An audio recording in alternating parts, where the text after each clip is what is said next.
We're very excited. First of all, I have to say we have a slight problem here. Our guest today is Jacob Anderson. Okay, that's Ed. Hello. Hi, darling.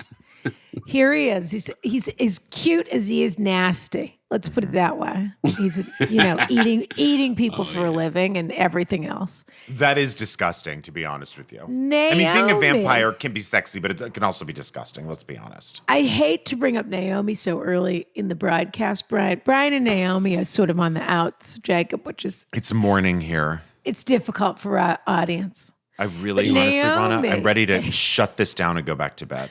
Naomi is the host of the Interview with the Vampire podcast. So she and Jacob have spent a lot of time together.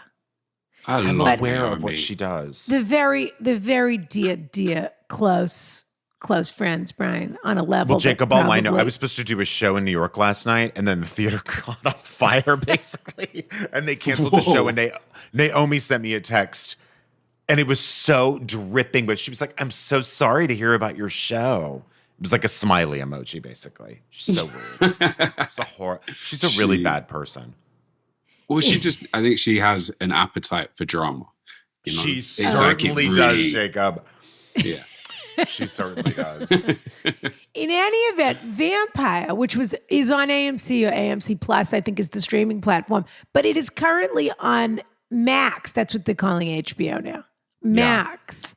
Until at least Halloween. They're doing some sort of spooky series of Fright Night. I don't know what it is, but it was number 1, 2, or 3 on Max. I'm not surprised. And 1 and 2 were, Thomas the Tank Engine and something else. Something unbeatable. I can't remember what they were, but Bake Off and Tank Engine is something. Well, I leave Tank Engine on a loop, always on, because I want to see those numbers up. Have you ever watched Thomas the Tank Engine?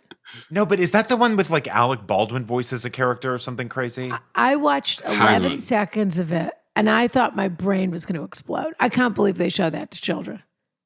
We have, I know this very well.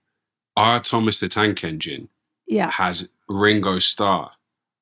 He's the voice. He's the narrator. Yeah. And he does all the voices of the tank engines.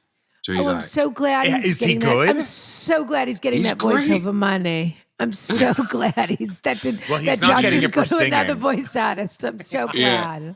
You occasionally get like one of the tanks in the background is like, I think Ringo was the best Beatle. Just like really quietly.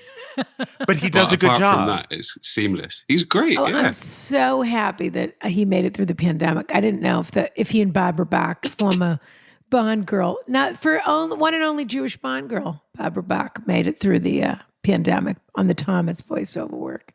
Sure. In any event, I'll say this last thing: BBC Two, just purchased this show, as Brian said. And so it's going to be on TV in the UK sometime soon. It's all very exciting.